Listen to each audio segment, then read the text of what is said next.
सभी का ई शिक्षा संवाद यूट्यूब चैनल जूम क्लासेस में स्वागत है, जो कि आज आपकी 17 मई है, जिसमें हम लोग यूनिट थर्ड को, जो कि साइकोलॉजी है, यूनिट थर्ड जो कि साइकोलॉजी है, हम लोग की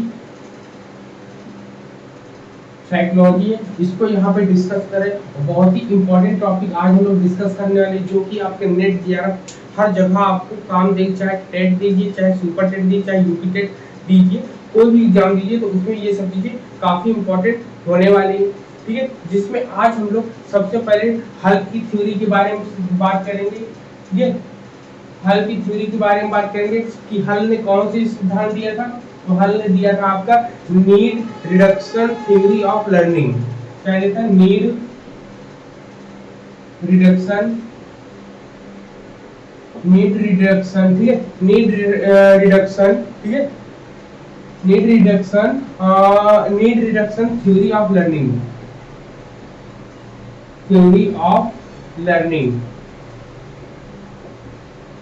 need reduction theory of learning दिया था, जिसमें इनका नाम क्या था, हिंदी में बोलेंगे हल का अधिगम संबंधी सिद्धांत जो था आवश्यकता ह्रासन था। आवश्यकता, ठीक है, आवश्यकता ह्रासन था इसमें। आवश्यकता ह्रासन, ठीक है, आवश्यकता ह्रासन सिद्धांत में क्या था कि इन्होंने आवश्यकताओं को कम करने की बात करी, आवश्यकताएं खत्म नहीं हो सकती। इन्होंने मेन पॉइंट, मेन की पॉइंट यही बोला था इसमें। ठीक है, मेन की पॉइंट यही बोला था अपने में। क्लियर है? बताओ इतना। सबसे पहले इन्होंने कब दिया था अपनी थ्योरी को डेवलप कब किया था? तो इनकी थ्योरी का जो जब डेवलप हुआ था, तो ये 1900, ये था आपका सन 1915 ईस्वी में इन्होंने सिद्धांत दिया था। इसी को हम सबलीकरण का सिद्धांत भी बोलते हैं। क्या बोलते हैं? सबलीकरण का सिद्धांत भी बोलते हैं। ठीक, इसी को हम सबलीकरण का सिद्धांत भी हम लोग बोलते हैं इसको। फिर और नामों से भी अगर हम जानते हैं तो इसको और किन किन नामों से जानते हैं उसको भी लिख लीजिए, उसको लिखेंगे। इसको जो है हम लोग जो है जैविकी अनुकूलन सिद्धांत भी कहते हैं। क्या कहते हैं? जैविकी अनुकूलन सिद्धांत, जैविकी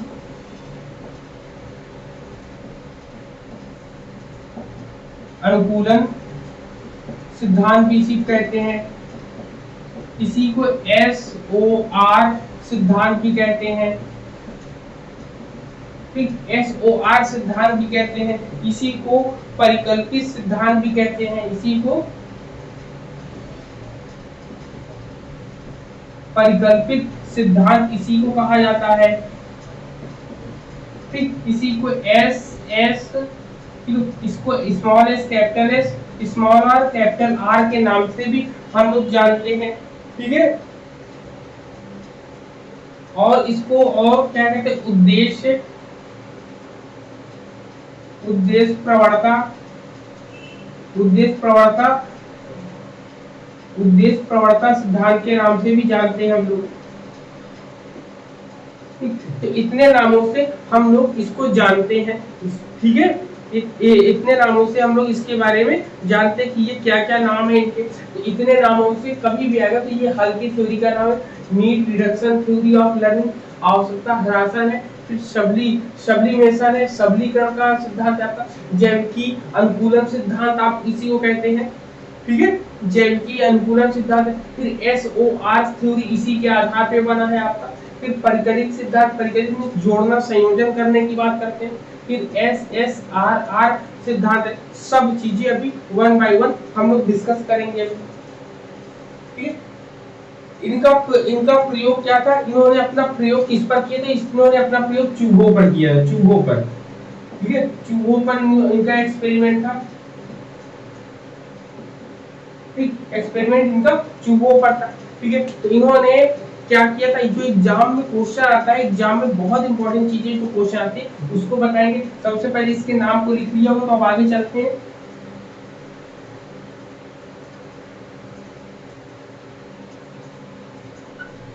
ठीक है, इतनी चीजें हम लोगों ने पॉइंट आउट कर लिया। इन्होंने सिद्धांत को अपने सिद्धांत में क्या बताया, इन्होंने अपने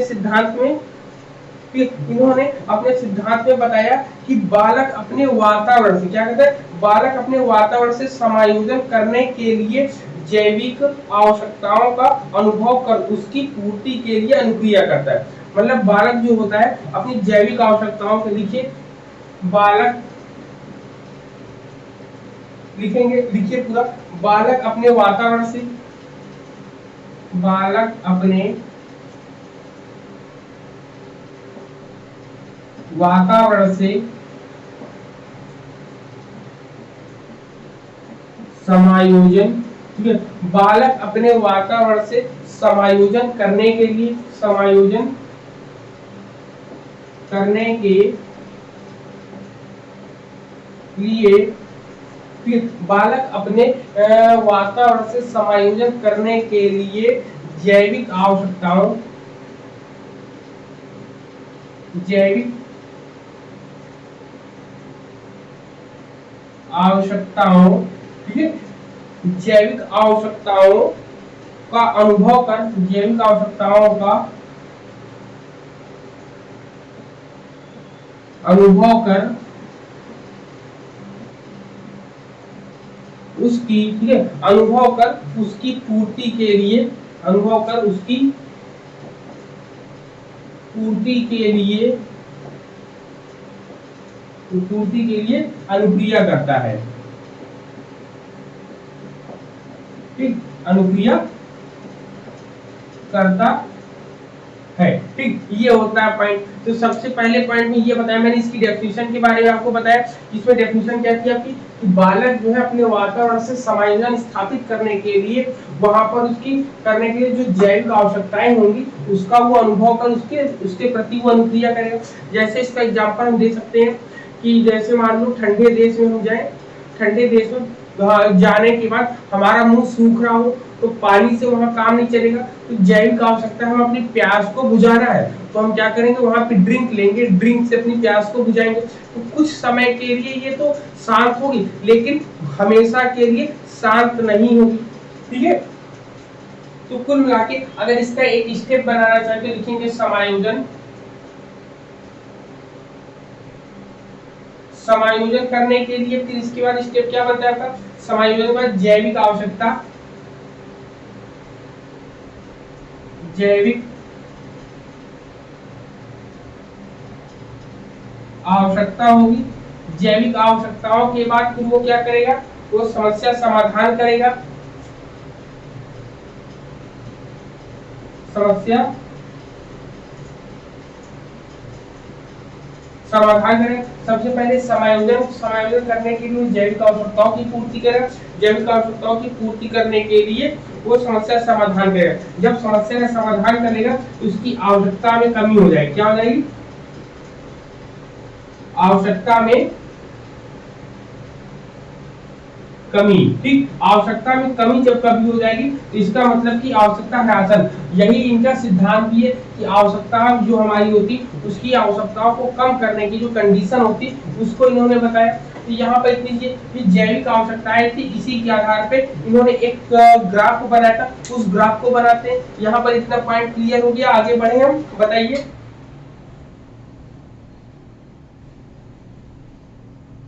ठीक है, इसी प्रक्रिया को हम लोग सब्लिमेशन कहते हैं। क्या कहते हैं, सब्लिमेशन कहते हैं, सबलीकरण बोलते हैं। इसी प्रक्रिया को सबलीकरण प्रक्रिया बोला जाता है। ठीक, अब यहाँ पर एक जो ग्राफ बनाएंगे उस ग्राफ से संबंधित आपके एग्जाम में क्वेश्चन आता है, उसी क्वेश्चन को यहाँ पे हम लोग सॉल्व करेंगे। ठीक है, इस क्वेश्चन इससे संबंधित जो भी क्वेश्चन आएगा उसको कैसे सॉल्व करते हैं ये अभी आप देख लेंगे कुछ ही देर में। ठीक है, चलो ठीक। तो सबसे पहले इसमें क्या होता है, आपका बनता है, एक होता है S, दूसरा होता है O और तीसरा होता है R। ठीक है, ये थ्योरी बनाएगी, इसी के आधार पर यहाँ पे पूरा का पूरा बनता है। S क्या होता है, स्टिमुलस होता है आपका, साथ में मेरे साथ में बनाते चलिए, स्टिमुलस होता है आपका। ठीक है, क्या होता है, स्टिमुलस। फिर इसके आ जाता है और ये आपका ओ जो होता है ये ऑर्गेनिज्म होता है, ऑर्गेनिज्म होता है आपका, ठीक है।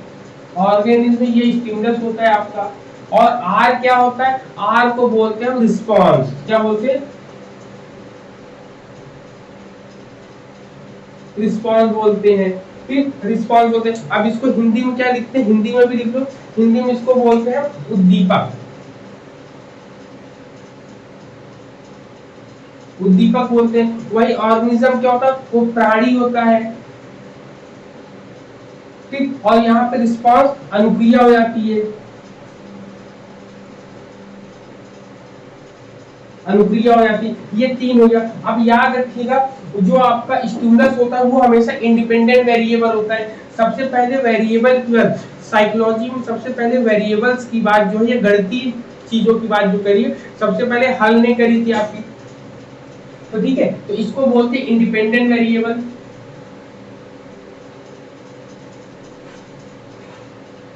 इंडिपेंडेंट वेरिएबल, ये आप वेरिएबल्स की बात हम कर रहे हैं, ठीक है। वेरिएबल्स की बात करेंगे तो वेरिएबल में सबसे पहले स्टिमुलस, मैंने पावलोव के सिद्धांत में भी बताया था कि स्टिमुलस हमेशा आपका इंडिपेंडेंट वेरिएबल कहलाएगा। तो यहाँ पे स्टिमुलस जो है, जो होता है, ये इंडिपेंडेंट वेरिएबल मतलब स्वतंत्र चर कहलाता है, स्वतंत्र चर आपका कहलाएगा ये। और ऑर्गेनिज्म जो होगा इसको बोलते हैं मध्यवर्ती चर, क्या बोलेंगे, मध्यवर्ती चर को इंटरवेनिंग वेरिएबल बोलते हैं हम लोग,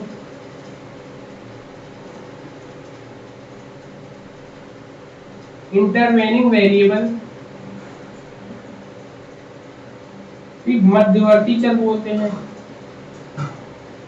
मध्यवर्ती चर बोलते हैं हम लोग, ठीक है। फिर इसके बाद जो नेक्स्ट आपका आता है इसको बोलते हैं डिपेंडेंट वेरिएबल, क्या बोलते हैं,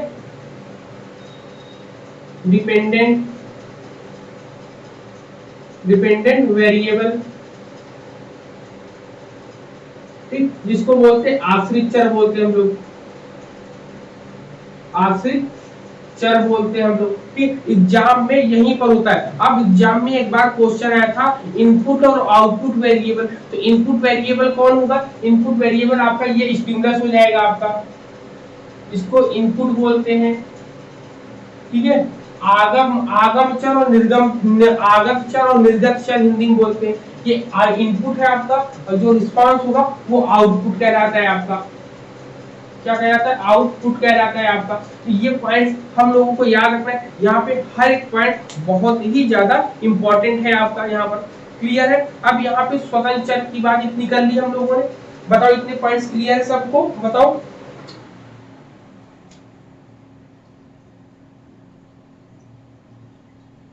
हेलो, हेलो,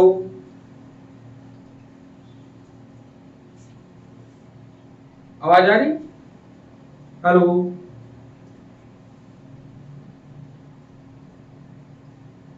हेलो,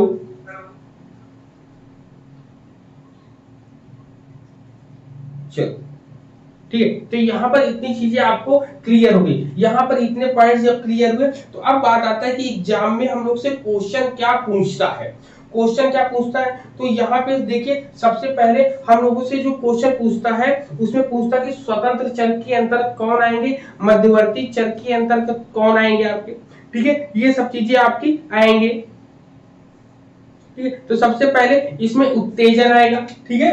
क्या आता है, सबसे पहले उत्तेजन आता है आपका,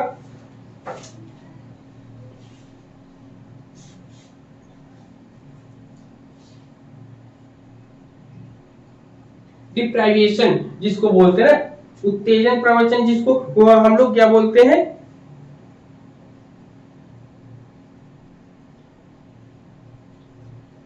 ठीक। तो सबसे पहले यहां पर बात करेंगे, यहां पर उत्तेजन आएगा, उत्तेजन वंचन, ठीक। उत्तेजन वंचन होता है जिसको हम बोलते हैं डिप्राइवेशन, क्या बोलते हैं, डिप्राइवेशन, डिप्राइवेशन होता है आपका,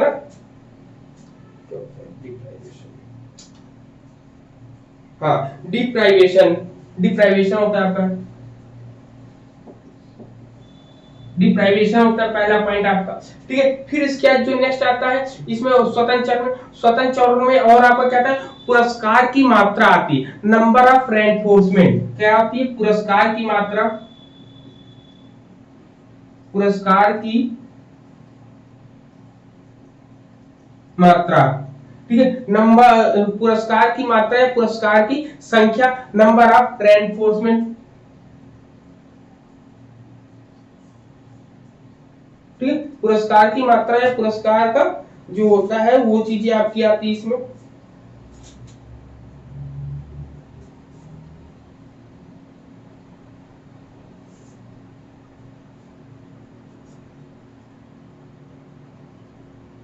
पुरस्कार या पुनर्बलन की संख्या यहां पर लिखेंगे, पुनर्बलन की संख्या जिसको बोलते हैं number of reinforcement, number of reinforcement.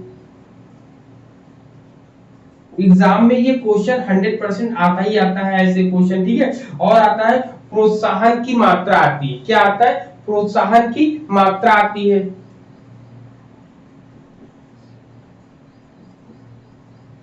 प्रोत्साहन की मात्रा। प्रोत्साहन की मात्रा क्या बोलते हैं हम लोग, मैग्नीट्यूड ऑफ इंसेंटिव। ठीक है, प्रोत्साहन की मात्रा क्या बोलते हैं, magnitude of incentive, magnitude of incentive होता है आपका, इंसेंटिव होता है। ठीक है, यहाँ पर 1 2 3 ये 3 पॉइंट्स हम लोगों ने लिखे। ठीक है, यहाँ पर ये 3 पॉइंट हम लोगों ने लिखे। यहाँ पर सबसे ज्यादा जो पूछा जाता है वो ये पूर्व प्रबलनों की संख्या पूछी जाती है, नंबर ऑफ प्रायर रेनफोर्समेंट होता है आपका। ठीक है, एक नंबर ऑफ रेनफोर्समेंट होता है, लेकिन जो एग्जाम में पूछा जाता है सबसे ज्यादा इंपॉर्टेंट ये है आपका जो हम लिखने वाले हैं आपका नंबर 4 पे। नंबर 4 पे होता है पूर्व प्रबलनों की संख्या, पूर्व प्रबलनों की संख्या। तो क्या बोलेंगे, number of prior reinforcement, number of, ठीक है, number of prior reinforcement, prior reinforcement. ठीक, ये एग्जाम में आपको सबसे ज्यादा पूछा जाता है, सबसे ज्यादा। ठीक है, या कभी कभी इन सब में से कोई भी पूछेगा तो आप इसको बता ले जाओगे। ठीक है, या इसको आप ऐसे बता दो।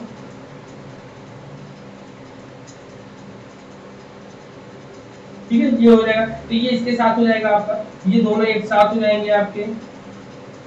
ठीक, तो ऐसे बनेगा। अब बात आती है कि बीच में क्या होता है, मध्यवर्ती चर कौन कौन से कहलाते हैं। तो मध्यवर्ती चर में आपका आता है हैबिट स्ट्रेंथ, इसको बोलते हैं आदत शक्ति,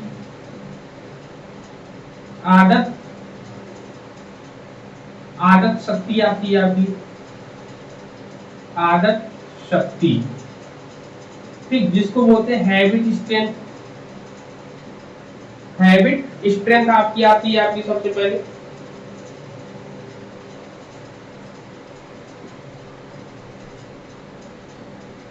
ठीक, इसको सिंबल कहते हैं एस एच आर से शो करते हैं ना, एस एच आर से शो करते, याद रखिएगा इसका ये सिंबल है। एग्जाम में कभी पूछा जाएगा तो आप बता सकते हैं, एस एच आर जो होता है हैबिट स्ट्रेंथ होता है आपका पहला पॉइंट। दूसरा क्या होता है, दूसरा इसमें जो इंपॉर्टेंट होता है, इसमें प्रेरक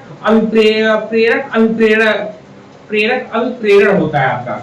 क्या होता है, प्रेरक अभिप्रेरण होता है, जिसको हम लोग क्या बोलते हैं, हम लोग बोलते हैं incentive motivation.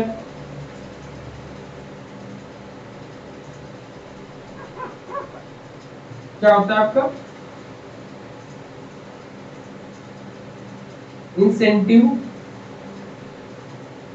Motivation, incentive motivation होता है एग्जाम में, अगर आएगा तो आप बता सकते हो कि आपका आपका मध्यवर्ती चर के अंतर्गत आता है। ठीक है, यहाँ पे इसको आप ऐसे बना दोगे वो एरो तो और अच्छा लगेगा आपको। फिर आपका तीसरा जो आता है आपका, इसमें ड्राइव आता है, अंतर्मोह क्या आता है,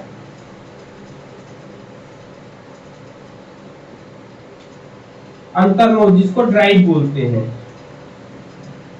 ठीक है, ड्राइव आता है जिसको डी से डिनोट, इसको जो है के से हम लोग, इसका सिंबल के है, इसका सिंबल जो है डी है आपका। फिर एग्जाम में यही एक बार आया था, भी बताएंगे कैसे क्वेश्चन है। फिर आपका आता है जो एग्जाम में पूछा आता है, वो यहाँ पर एक इम्पोर्टेंट, इंपॉर्टेंट यहाँ पर जो एग्जाम में कई बार पूछा गया, जो पूछा उत्तेजक विभव पूछा गया है। क्या पूछा गया है, उत्तेजक विभव के बारे में पूछा गया है। उत्तेजक विभव, उत्तेजक विभव क्या होगा आपका,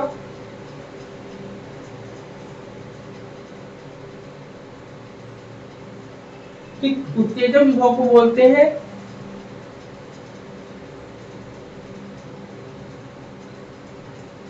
ठीक है, बोलते हैं इसको इसका इंग्लिश,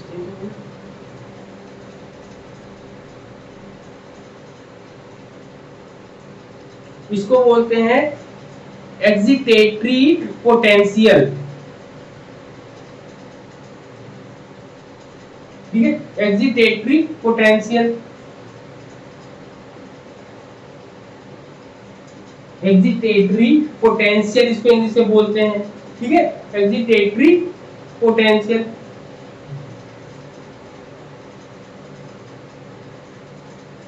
एक्जिटेटरी पोटेंशियल। ठीक है, एक्जिटेटरी पोटेंशियल होता है, इसी को एक नाम और बोलते हैं अथवा करके इंग्लिश में कभी कभी आता है एक्जिटेटरी रिएक्शन पोटेंशियल होता है।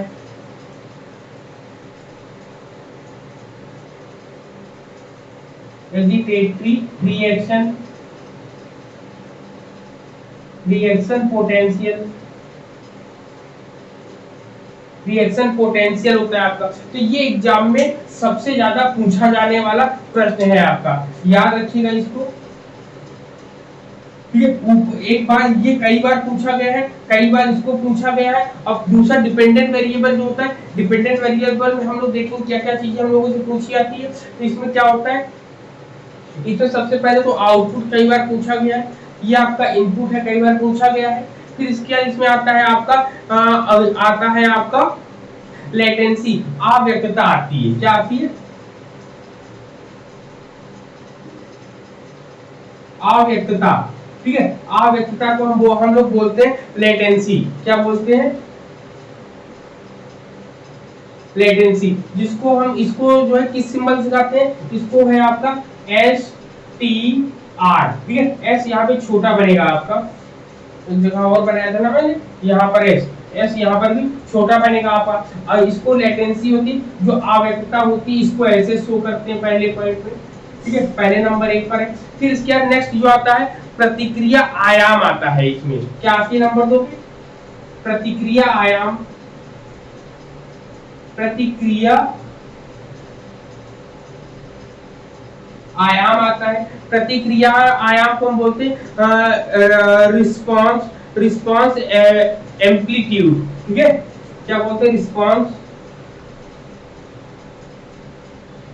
Response amplitude, amplitude. ठीक, रिस्पांस एम्पलीट्यूड को आपका एम्पलीट्यूड है ना, एम्पलीट्यूड, रिस्पांस एम्पलीट्यूड है आपका। तो ये आता है, इसको जो किससे दिखाते हैं, इसको ए से दिखाते हैं। किसको दिखाते हैं, ए से दिखाते हैं, सिंबल इसका ए है आपका। ठीक है, तो ये हो गया आपका 2 हो गया। नंबर 3 वाला जो है ये बहुत इंपॉर्टेंट है और यही एग्जाम में सबसे ज्यादा पूछा जाता है आपका। ठीक है, नंबर 3 वाला जो है इंपॉर्टेंट जो है, यही सबसे ज्यादा एग्जाम में पूछा जाता है, जिसको बोलते हैं विलोप का विरोध। क्या बोलते हैं, विलोपन का विरोध बोलते हैं। लिखेंगे विलोपन का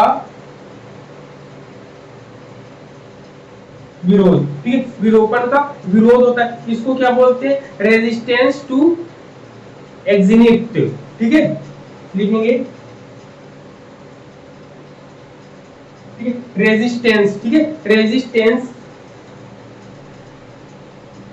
टू, ठीक है, रेजिस्टेंस टू एक्जिनिशन, ठीक है, रेजिस्टेंस टू एक्जिनिशन होगा आपका,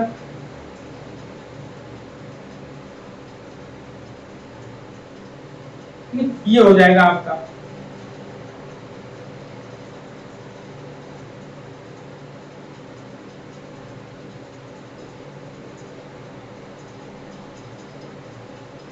एग्जीबिशन ये होगा आपका। क्लियर, स्पेलिंग आप लोग सही से लिख लीजिएगा, ठीक है। ये होगा आपका।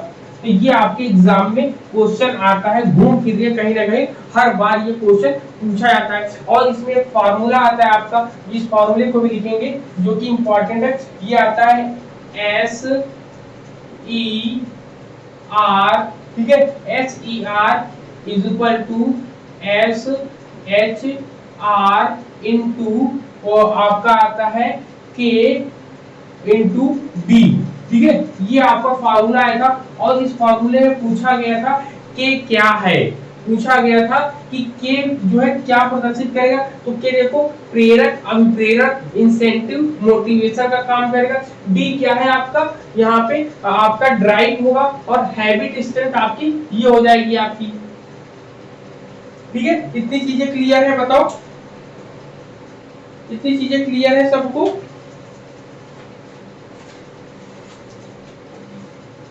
और उत्तेजनात्मक, और जो आपका ये होगा, आवाज आई, हाँ। और ये जो आपका ई एस ई आर जो होगा, उत्तेजनात्मक विभव कहा गया। इसको क्या बोलते हैं, इसको लिखते हैं, इसको क्या लिखते हैं, एस ई आर लिखते हैं। ये आपका हो गया। तो देखो यही हो गया, उत्तेजनात्मक विभव बराबर आदत शक्ति गुणे आपका प्रेरक अनुप्रेरक गुणे अंतर्नोद। यही फॉर्मूला आपका बन के आता है मध्यवर्ती चर के लिए आपका, ठीक है। अब चलो, अब इसको इतनी चीजें क्लियर हुई, बताइए सविता जी, बताइए क्लियर हुआ इतनी चीजें। हाँ सर, हाँ क्लियर है। हाँ, क्योंकि ये एग्जाम में आता है ना। अब इसमें पूछा जाता है अंतर्नोद या ड्राइव होता क्या है। ड्राइव का मतलब क्या होता है, ड्राइव क्या होता है, ड्राइव वो विषय वस्तु होती है जिसमें हमको अपनी जैविक आवश्यकता का पता चलता है और हम उसको पूरा करने के लिए प्रयास करते हैं। जैसे मैंने एग्जांपल दिया कि प्यास लगी है, तो प्यास पीने के लिए क्या करेंगे, ओट सूख रहा है तो हम पानी पी लेंगे। लेकिन ये ड्राइव ऐसा होता है कि ड्राइव कभी खत्म नहीं होता है, ठीक है। आवश्यकताएं कभी समाप्त नहीं होती, बल्कि कुछ देर के लिए इसको शांत करने हम लोग शांत कर सकते हैं, ठीक है। जी ठीक है, यहाँ पर याद के थार्नडाइक ने जिसको पुरस्कार शब्द का प्रयोग किया, थार्नडाइक ने, याद रखिएगा, यहाँ क्वेश्चन अगर बन सकता है तो बना सकते हैं कि थार्नडाइक ने पुरस्कार शब्द का प्रयोग किया, वहीं हल ने आवश्यकता ह्रासन की बात करी है यहाँ पर, ठीक है। जिसमें जो है प्रभाव के नियम में, वो प्रभाव के नियम में पाया था संतुष्टि और असंतुष्टि, तो वहीं पर इन्होंने ये माना है आपका। स्किनर ने जो आपने पुनर्बरण माने, जो माने उसी को इन्होंने सबलीकरण का नाम दिया है, ठीक है। स्किनर ने पुनर्बरण को सबलीकरण माना, याद क्या, स्किनर लिख लिया, स्किनर ने पुनर्बरण को सबलीकरण के रूप में माना है।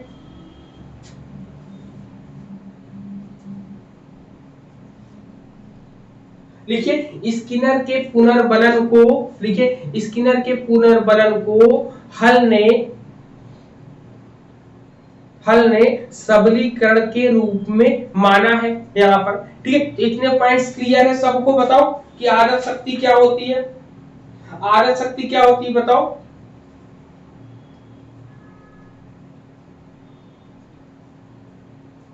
आदत शक्ति का मतलब होता है जब कभी स्टिमुलस, जब हमारे सामने स्टिमुलस होता है, रिस्पॉन्स करते हैं, जब उसकी गति को हम बढ़ाना चाहते हैं तो उसको, जब कभी जीव को अपनी आवश्यकता से मतलब कहते हैं कि जब कभी जीव, जो कोई जीव होता है, जो प्राणी होता है, जीव के क्या होता है, अनुक्रिया करने के बाद उसको पुनर्बलन देने पर, याद रखिए, अनुक्रिया करने के बाद उसको पुनर्बलन देने पर उद्दीपक और अनुक्रिया के मध्य जो साहचर्य संबंध बढ़ जाता है उसी को हैबिट स्ट्रेंथ बोला गया, आदत शक्ति बोली गई है। कि यहाँ पे जैसे कोई भी वर्क किया, वर्क करने के बाद हमने उसको रेनफोर्समेंट दिया, जब रेनफोर्समेंट दिया तो उन दोनों के बीच क्या हुआ, और अट्रैक्शन बढ़ गया, जब अट्रैक्शन बढ़ जाता है इसी को हैबिट स्ट्रेंथ बोला जाता है। आपका क्लियर, इतने पॉइंट बताओ, चले आगे। अब ये एग्जाम में बस इतना ही आपने बोला, हाँ, प्राणी की अनुक्रिया देने के बाद पुनर्बलन देने, अनुक्रिया करने के बाद पुनर्बलन देने के बाद कहते हैं जीव के अनुक्रिया पश्चात, कहते हैं जीव के मतलब ये मध्यवर्ती चरण के अनुक्रिया के पश्चात जब हम इसके मतलब कहते हैं पुनर्बलन देने पर, जब ये वर्क कर लेता है आपका अनुक्रिया का, क्या कहते हैं, जीव को क्या कहते हैं, जीव के अनुक्रिया पश्चात, जीव के या ऑर्गेनिज्म के अनुक्रिया के पश्चात जब हम इसको पुनर्बलन देते हैं तो हमें इसमें जो है आदत शक्ति देखने को मिलती है। आदत शक्ति में होता है क्या कि उद्दीपक और जो है अनुक्रिया के मध्य साहचर्य संबंध बढ़ जाता है। क्या बढ़ जाता है? साहचर्य संबंध बढ़ जाता है। ठीक, ये बताया जाता है इसमें आपका। जी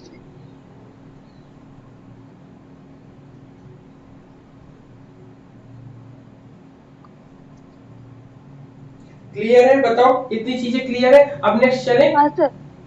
चलो अब चलते टॉलमैन पर। ठीक है, अब चलते हम लोग टॉलमैन पर, क्योंकि जो इंपॉर्टेंट की पॉइंट्स है वो मैंने पूरी बता दी। एग्जाम में इससे बाहर कुछ नहीं आना है। ठीक, एग्जाम में इससे बाहर कुछ नहीं आना है। चलो अब नेक्स्ट पॉइंट पे हम लोग चलते हैं। अब हम लोग बात करेंगे टॉलमैन की थ्योरी पर, जो एग्जाम में आपका आने वाला है। ठीक है, इस ग्राफ को जरूर बनाइएगा और इस ग्राफ को जरूर देखकर जाएंगे, तो इसमें से आपके सवाल जरूर बनेंगे आपके ना। हो सकता है मैचिंग के लिए आ जाए, तो मैचिंग भी आप बना सकते हो बड़े आराम से।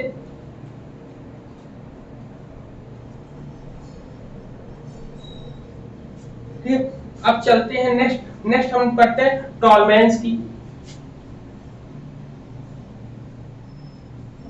ठीक, टॉलमैन की थ्योरी का नाम क्या था बताओ? टॉलमैन की थ्योरी का नाम क्या था? साइन लर्निंग है, साइन लर्निंग। हाँ, चिन्ह अधिगम सिद्धांत ना, साइन लर्निंग थ्योरी। जी सर। साइन लर्निंग थ्योरी के बारे में हम लोग जानेंगे। चलो, टॉलमैन्स साइन लर्निंग, टॉलमैन्स साइन लर्निंग की हम जब बात करेंगे तो इसमें क्या हुआ, इसको कहते हैं चिन्ह अधिगम सिद्धांत। इन्होंने अपनी चीजों को, एग्जाम में जो सबसे पहला क्वेश्चन आता है, एग्जाम में सबसे पहला क्वेश्चन यही आता है कि टॉलमैन ने अपने सिद्धांत को सिद्ध करने के लिए क्या एविडेंस दिए, क्या प्रूफ दिए, क्या प्रमाण दिए। तो इन्होंने 3 प्रमाण दिए हैं। कहते हैं कि evidence for sign gestalt learning, इसको साइन गेस्टाल्ट लर्निंग बोलते हैं। क्या बोलते हैं? साइन गेस्टाल्ट लर्निंग भी इसको बोलते हैं। तो लिखेंगे एविडेंस, ठीक है, क्या बोलते हैं? Evidence for sign gestalt, sign gestalt learning है आपकी, गेस्टाल्ट लर्निंग। ठीक है, साइन गेस्टाल्ट लर्निंग आपका एविडेंस है। मतलब 3, और इन्होंने कितने दिए? इन्होंने 3 एविडेंस दिए, 3 एविडेंस दिए। 3 एविडेंस में कौन कौन सा? सबसे पहले स्थान अधिगम दिया। क्या दिया? स्थान अधिगम दिया एविडेंस के रूप में।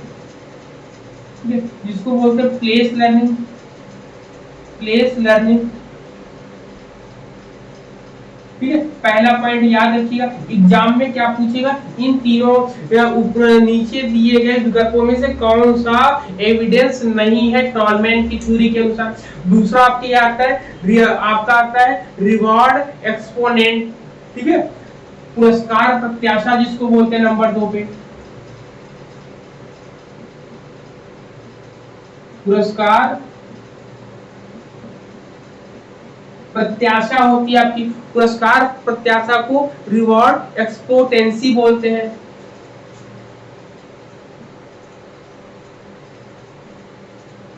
रिवार्ड, ठीक है, रिवार्ड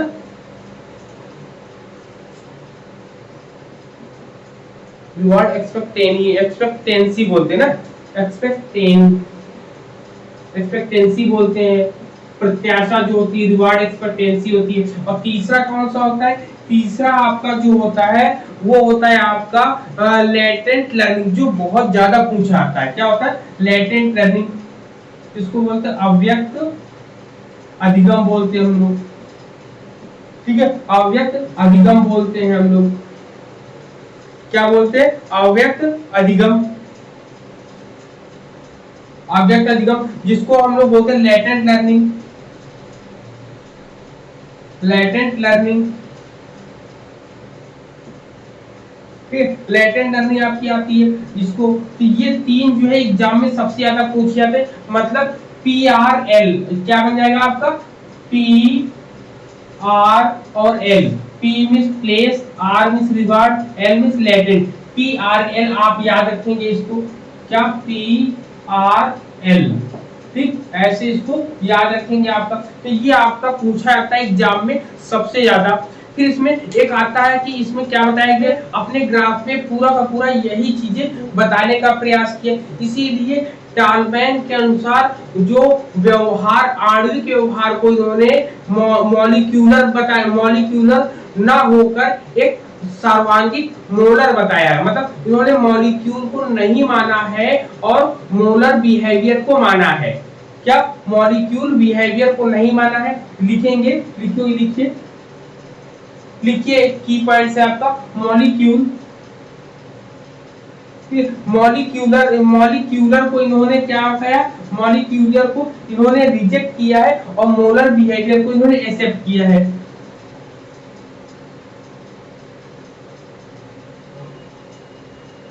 मोलर बिहेवियर है आपका, इसको हम लोग बोलते हैं क्या, एक सर्वांगिक रूप से बताया इन्होंने। इसको इन्होंने मॉलिक्यूलर को रिजेक्ट किया है और मोलर बिहेवियर को इन्होंने एक्सेप्ट किया है यहाँ पर। ठीक है, यहाँ पर क्लियर है पॉइंट। यहाँ पर तो जो मोलर बिहेवियर है इसी के आधार पे यहाँ पर इन्होंने बताया कॉग्निटिव मैप बनता है। क्या बनता है, कॉग्निटिव मैप बनता है, कॉग्निटिव मैप बनता है, कॉग्निटिव मैप मेकिंग बनता है।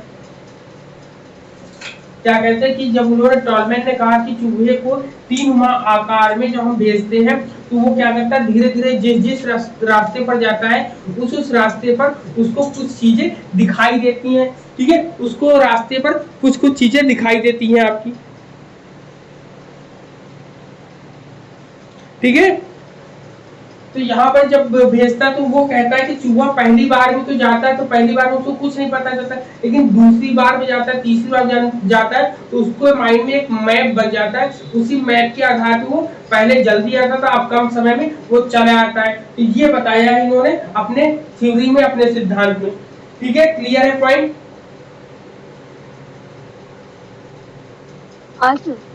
हाँ, इन्होंने अब इनका जो सिद्धांत था, अपने सिद्धांत में इन्होंने बताया कि बालक कुछ चिन्हों तथा लक्ष्यों के साथ, मतलब बालक जो है कुछ चिन्ह लेकर या कुछ लक्ष्य के साथ जो है अपने संबंध को, अपने मध्य जो है स्थापित संबंधों से सीखता है। ठीक है, इसी को इन्होंने मोलर बिहेवियर बोला है। मोलर बिहेवियर में क्या बोला है कि यहाँ पर बालक जो भी होगा वो साइन से मतलब चिन्ह से और किससे और लक्ष्य उनके गोल जो होंगे उन दोनों के बीच जो संबंध होता है उनमें जो संबंध स्थापित होता है उन संबंधों के स्थापित होने की वजह से ही वो अपने कार्य को करने में सीखता है। इसी को इन्होंने मोलर बिहेवियर बोला। मोलर बिहेवियर की डेफिनेशन भी यही है यहाँ पर।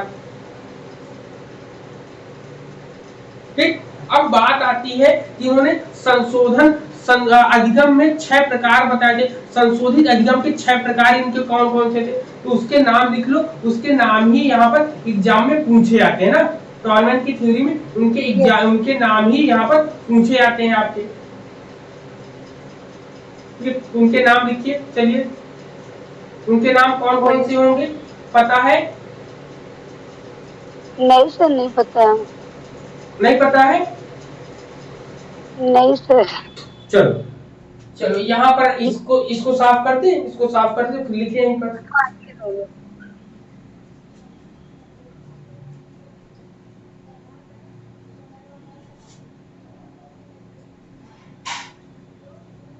चलिए अब इसमें जो है कुल मिला के 6 दिए हैं। सबसे पहले दिया है संशोधन। लिखेंगे संशोधित। संशोधन जिसमें किया है उनमें 6 लर्निंग थ्योरी टाइप्स थी। जिसमें सबसे पहला था भावाभिनिवेश।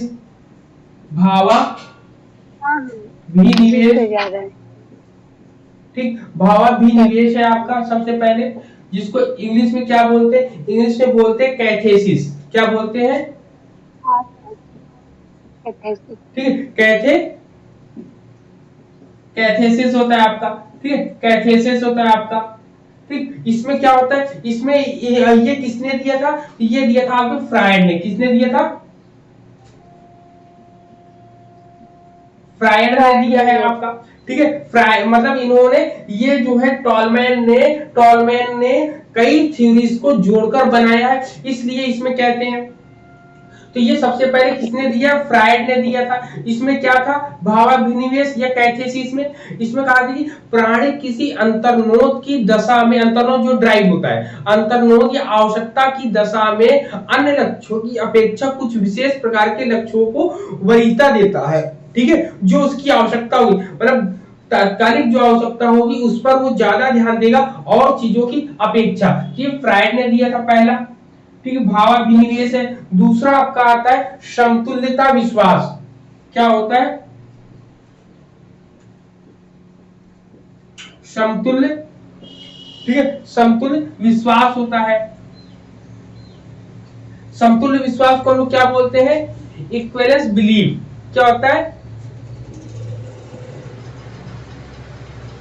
इक्विवेलेंस बिलीफ होता है।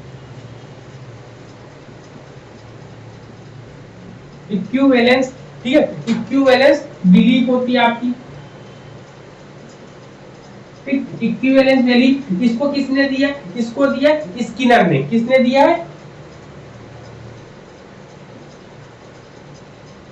स्किनर महोदय ने दिया है। ठीक है, स्किनर महोदय ने दिया। इसमें क्या बताया? इन्होंने बताया कि स्किनर ने अपने अनुबंधित प्रबलनों के संप्रत्यय की कोटि से इसको जोड़कर बताया कि यहाँ पर जो समतुल्य विश्वास जो था, जो इन्होंने रेनफोर्समेंट जो बताया स्किनर ने, उससे जोड़कर इन्होंने बताया है यहाँ पर। फिर इसके आ जाता है क्षेत्र प्रत्याशा। नंबर 3 पर क्षेत्र प्रत्याशा आती है।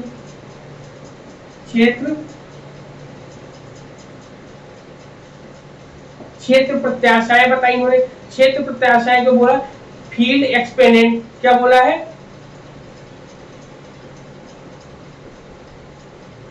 Field expectancy. ठीक है, फील्ड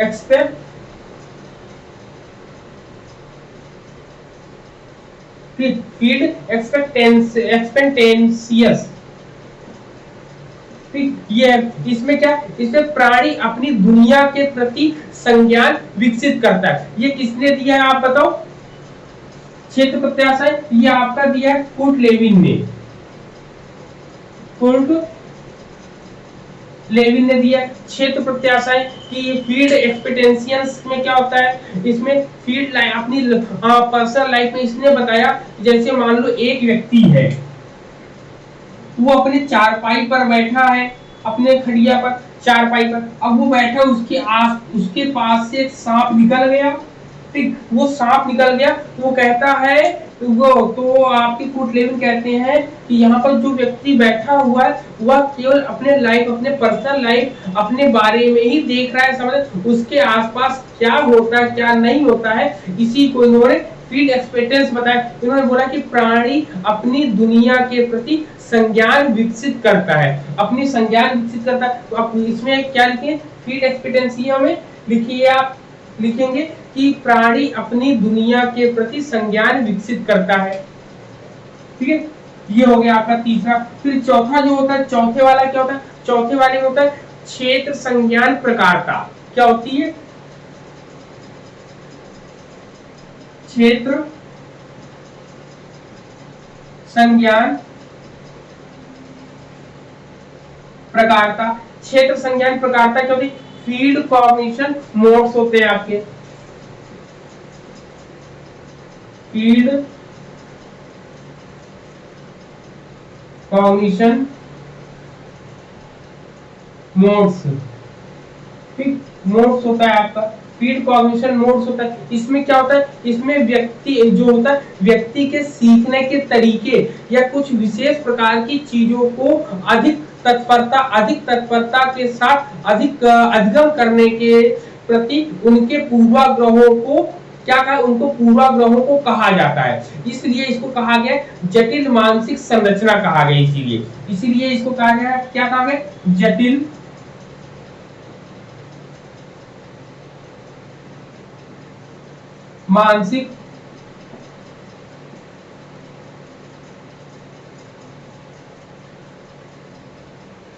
मानसिक संरचना कहा गया, क्षेत्र संज्ञान प्रकारता, फील्ड कॉग्निटिव मोड्स में।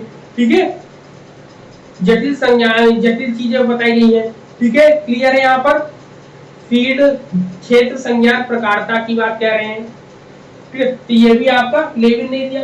फिर आपके बाद नेक्स्ट आता है 5 नंबर पे, 5 नंबर पर जो हल से लिया गया, इन्होंने अंतर्नोद विभेद दिया है, ड्राइव डिस्क्रिमिनेशन। ठीक है, ड्राइव डिस्क्रिमिनेशन क्या है आपका, ड्राइव डिस्क्रिमिनेशन जो आपका नंबर 5 पे आता है, ड्राइव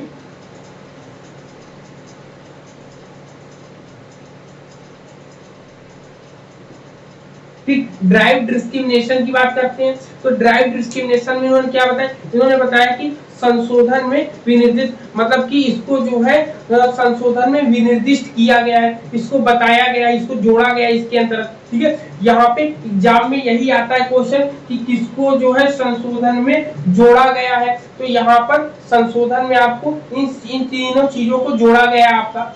ठीक है, एग्जाम में ये क्वेश्चन आपका एक आया है, एक क्वेश्चन आपका ये बहुत बार आता है, और एक क्वेश्चन ये आपका बहुत बार आता है। ये 3 क्वेश्चन तो फेवरेट है एनटीए यूजीसी नेट वालों को। ठीक है, फिर आपका जो छठवां पॉइंट आता है, छठवां जो 6 नंबर पे आता है, टोटल संशोधन 6 प्रकार के अधिगम लर्निंग में हुई थी, लर्निंग के लिए, जिसमें आपका आता है लर्निंग,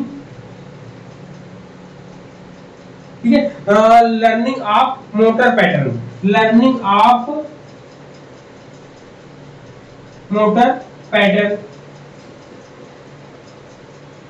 ठीक, लर्निंग ऑफ मोटर पैटर्न। तो ये आपके 6 होते हैं, जिसमें से एग्जाम में सबसे ज्यादा आपका ड्राइव डिस्क्रिमिनेशन बारे में पूछते हैं कि ठीक है, कि टॉलमैन ने अपने संशोधन में जो है संशोधित जब निकाला था इन्होंने, तब जो किसको किसको जोड़ा था, तो आप अंतर्नोद विभेदीकरण को जोड़ा था इन्होंने, क्षेत्र संज्ञान प्रकारता को जोड़ा था, और भावाभिनिवेश को जोड़ा था इन्होंने। क्लियर है, बताओ इतने पॉइंट। जी सर, ये लर्निंग ऑफ मोटर पैटर्न किसका था? जस्ट सेकंड, जस्ट हाँ बोले आप। हाँ, ये लर्निंग ऑफ मोटर पैटर्न, हाँ लर्निंग ऑफ मोटर पैटर्न बताया मैंने।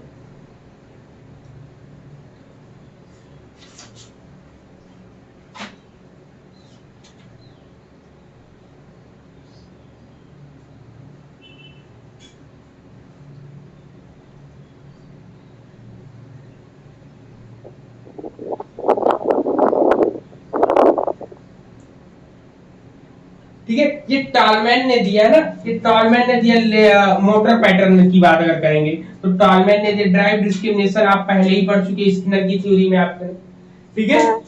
हाँ, आप क्या पूछना चाह रहे हो बताओ। लर्निंग ऑफ मोटर पैटर्न, इसको बोलते हैं पेशीय पैटर्न बोलते हैं। जी सर। हाँ, तो ये आपके एग्जाम में सबसे ज्यादा पूछे जाने वाले प्रश्न है जो आपके सामने मैंने बता रखे हैं आपको, ठीक है। एग्जाम में यही पूछा जाता है, बस यही लाइनें उसमें आती है, पूछी जाती है आपकी।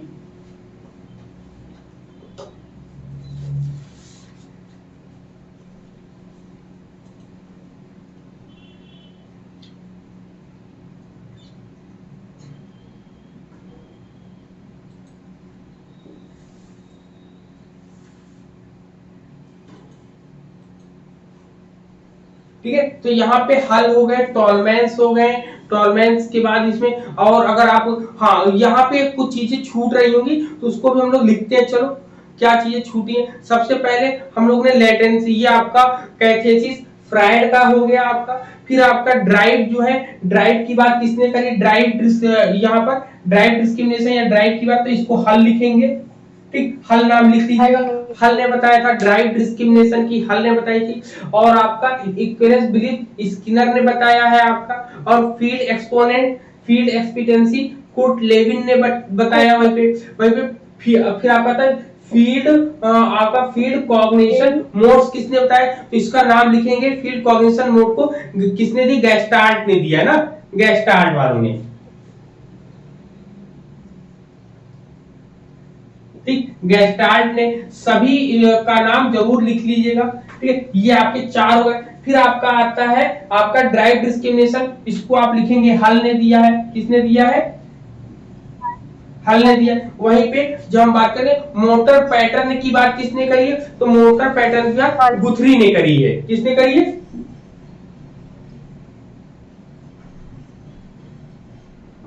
ठीक, गुथरी ने करी है। गुथरी ने कौन सा दिया, समीपता का सिद्धांत दिया था। पेशी पैटर्न, मोटर पैटर्न की बात करेंगे, ठीक है। आपका इतनी चीजें क्लियर है, बताओ। ये आपके रिवाइज फॉर्म थे, याद रखिएगा, ये आपके कौन थे, रिवाइज फॉर्म थे, ठीक, रिवाइज फॉर्म थे। लेकिन एक्चुअल फॉर्म में कौन कौन से थे, तो टाइप्स ऑफ लर्निंग, इसमें देखो types of learning, types of learning में इनमें कौन कौन से थे, यहां पर देख लो, दिख रहा है इतना, इस तरह,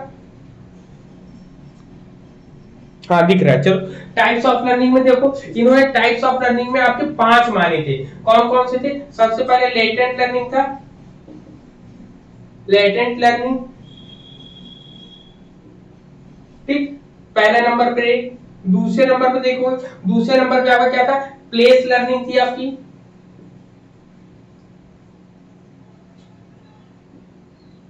प्लेस लर्निंग है। फिर तीसरे पॉइंट पे हम देखेंगे, तीसरे पॉइंट पे आपका था अप्रोच लर्निंग थी आपकी,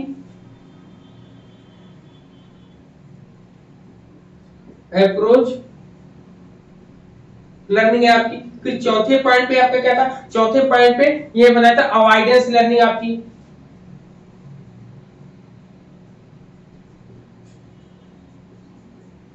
अवॉइडेंस लर्निंग, ठीक, अवॉइडेंस लर्निंग सर। फिर आपका पांचवा क्या था, आपका अवॉइडेंस अप्रोच था आपका, नंबर 5 पे।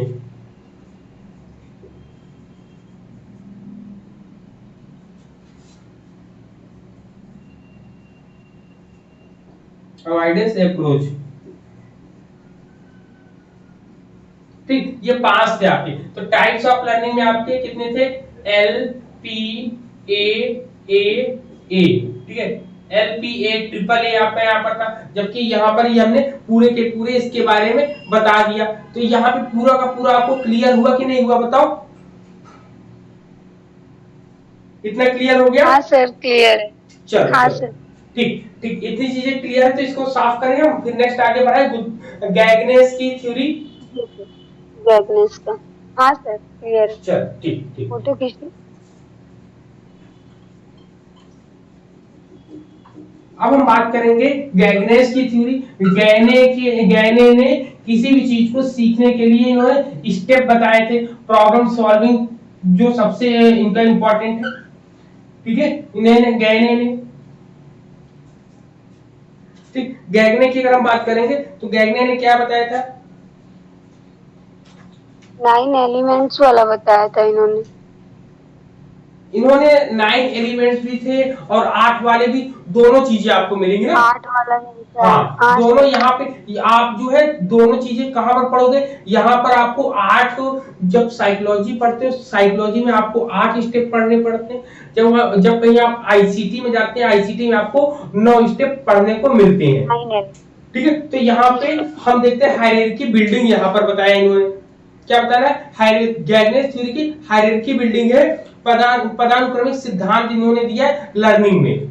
क्या दिया लर्निंग में? इन्होंने अपने थ्योरीज जो दी है उसका नाम क्या है आपका? हायरार्की बिल्डिंग, हायरार्की बिल्डिंग, ठीक है, हायरार्किकल बिल्डिंग, ठीक है, हायरार्की बिल्डिंग होती है। हायरार्की बिल्डिंग में इन्होंने सबसे पहले क्या बताया था?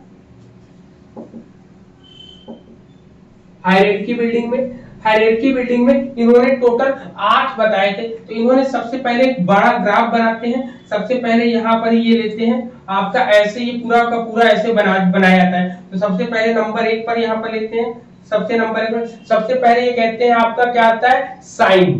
क्या आता है? Signal learning. क्या आता है? सिग्नल लर्निंग आता है पहले नंबर पे। दूसरे नंबर पे क्या आता है? Stimulus response learning.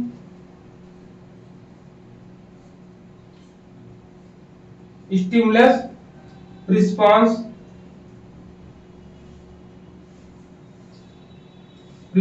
लर्निंग आती है आपकी, ठीक, स्टिमुलस रिस्पांस लर्निंग आती है आपकी दूसरे नंबर। तीसरे नंबर पे क्या आती है? तीसरे नंबर पे आपका आता है चैन आती है आपकी। क्या आती है? चैन लर्निंग आती है आपकी, चैन लर्निंग आती है आपकी, ठीक। चैन लर्निंग के बाद अपनी क्या आता है? आपका वर्बल आता है आपका नंबर 4 पे, वर्बल लर्निंग आती है, वर्बल लर्निंग के बाद फिर आपका 5 नंबर क्या आता है? 5 नंबर पर आता है डिस्क्रिमिनेशन लर्निंग।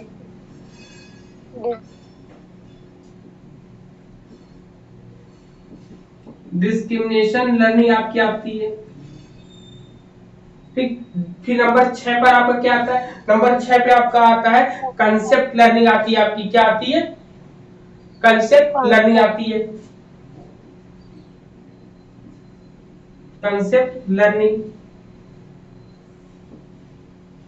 ठीक। कंसेप्ट लर्निंग के बाद नंबर 7 पे आपका क्या आता है? कंसेप्ट लर्निंग के बाद आता है रूल लर्निंग, रूल लर्निंग। फिर आपका 8वें पॉइंट पे आपका क्या आता है? 8वें पॉइंट पे हम लोग देखेंगे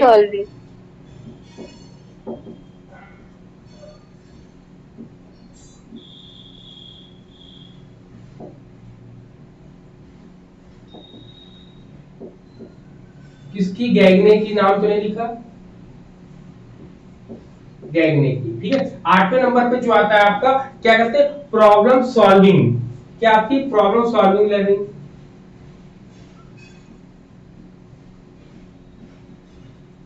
प्रॉब्लम सॉल्विंग लर्निंग होती है। अब हिंदी में इसको क्या बोलते हैं? हिंदी में भी लिख लोगे, हिंदी में भी लिखना चाहोगे तो हिंदी में भी लिख सकते हो आप लोग।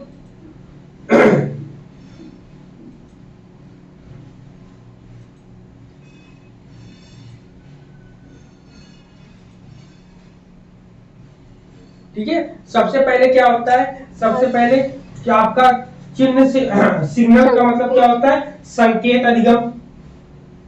संकेत, क्या बोलेंगे? संकेत अधिगम, संकेत अधिगम होगा। फिर आपका स्टिमुलस उद्दीपक अनुक्रिया, उद्दीपक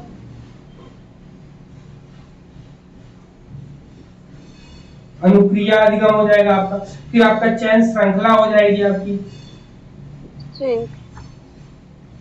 श्रृंखला अधिगम हो जाएगा। श्रृंखला के बाद शाब्दिक आएगा आपका, शाब्दिक शाब्दिक आएगा, शाब्दिक के बाद डिस्क्रिमिनेशन विभेदीकरण आएगा,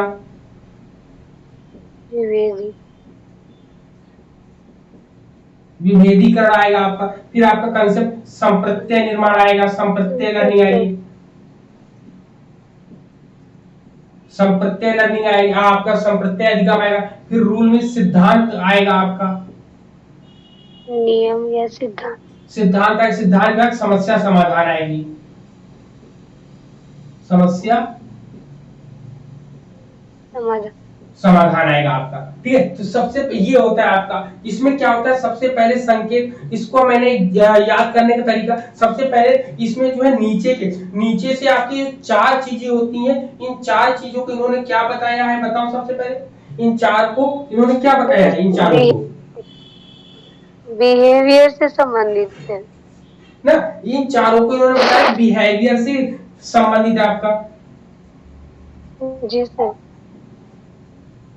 बिहेवियर से संबंधित है, और ऊपर के जो 4 है वो कॉग्निटिव से रिलेटेड है आपके, कॉग्निटिव से संबंधित। अब जैसे आपको समझना है या समझाना है किसी को, तो आप क्या कहोगे, मान लो आप एक क्लासरूम में जाते हो, आप कहीं पढ़ाई करने के लिए क्लासरूम में जाते हो, क्लासरूम में जाने के लिए जैसे ही आप क्लास में एंटर करना चाहते हो, क्लास में एंटर करते ही आपका आई कांटेक्ट किसी फ्रेंड के साथ, किसी एक व्यक्ति के साथ होता है, मान लो कोई भी एक प्राणी हो सकता है, कोई भी एक मनुष्य हो सकता है, आपका उसके साथ आई कांटेक्ट हुआ, जब आई कांटेक्ट हुआ तो आपने उसको रिस्पॉन्स किया और आप वहां पर जाकर उसी के पास बैठ गए। पहला पॉइंट, आपने उसको देखा, पहले बार संकेत, तो सबसे पहले सिग्नल हुआ, सिग्नल होने के बाद स्टिमुलस रिस्पांस, आपने उसको देखा, देखने के बाद आपने रिस्पांस किया, रिस्पांस में क्या किया आपने, आप वहां पर जाकर बैठ गए, आप वहां पर जाकर बैठ गए तो वहां पर आपकी चैन बन गई, क्या बन गई, चैन बन गई। जैसे ही चैन बन गई तो आप उनसे बात किया, बात जब आपने बात किया तो उसमें क्या अच्छाई है क्या बुराई है, उसमें आपने इसका डिस्क्रिमिनेशन किया कि भाई उस जो हमारे साथ बैठ उठ रहा है क्या वो अच्छा व्यक्ति है, खराब व्यक्ति है, क्या मेरे भविष्य के लिए फायदेमंद है कि नहीं है, तो आपने डिस्क्रिमिनेशन किया। डिस्क्रिमिनेशन करने के लिए आपने कंसेप्ट को तैयार किया कि मुझे इसको जो है क्या करना है, मुझे इसके बारे में आपने कंसेप्ट बनाया, जब कंसेप्ट इसके बारे में आपने सोचा समझा उस पर विचार किया तो आपने रूल बनाया कि इसको हमें ज्यादा इनसे बात नहीं करनी, जितना हमें जरूरत है उतनी ही हमको इनसे बात करनी है, फालतू की बातें नहीं करनी। तो वहां पे आपने रूल बना लिया, सिद्धांत बना लिया। जब ये कंडीशन आपने किया तो आपकी जो समस्या का जो है समाधान हो गया ऑटोमेटिक। तो ये आपकी क्लियर है पॉइंट, बताओ इतने पॉइंट आप ऐसे याद करोगे तो आपको इतनी आसानी से याद हो जाएगा आपको जी सर ना, कि सबसे पहले आई कांटेक्ट होगा, फिर आप उसको रिस्पांस करोगे, फिर आप उसके चैन बनेगा, फिर आप उससे बात करोगे, बात करने के बाद वो अच्छा है बुरा है कैसा है पता चलेगा, फिर आप अपने माइंड में कंसेप्ट बनाओगे, कंसेप्ट बनाने के बाद अपने लिए रूल बना लोगे, हमें इससे कितनी कितनी बातें करनी है, कितनी बातें शेयर करनी है, कि फिर इसमें प्रॉब्लम सॉल्विंग में आपका समस्या का समाधान हो जाएगा आपका। क्लियर है पॉइंट यहाँ पर? जी सर। हाँ, तो इसमें एग्जाम में आता है, एग्जाम में कैसे आता है, एग्जाम में आता है कहता है कि चैन लर्निंग आपकी श्रृंखला अधिगम के नीचे कौन आता है, श्रृंखला अधिगम के ऊपर कौन आता है।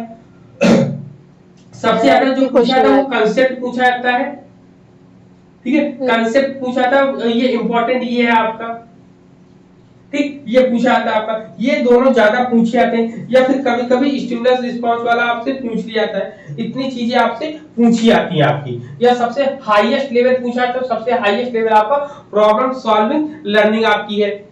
क्लियर है यहाँ पर, बताओ? यस सर, यस क्लियर है सर। चलो इतनी चीजें हो गई, फिर इसके इतनी चीजें क्लियर हो जाती हैं आपकी पूरी की पूरी, ठीक है। चलो तो यहाँ पर आपका सेक्शन सी आपका कंप्लीट हो जाता है ना, यहाँ पर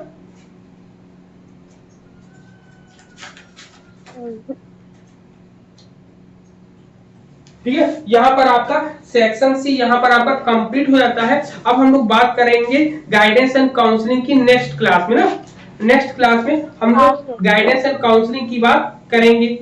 क्लियर? बताइए। जी सर। हाँ, नेक्स्ट क्लास में हाँ गाइडेंस सर, से काउंसलिंग से क्लियर है। रिलेटेड बात करेंगे। चलिए अब हम लोग मिलते हैं शाम को, जी सर। ठीक है। चलिए तब तक के लिए सभी को जी sir. Have a nice day. जय हिंद सभी को।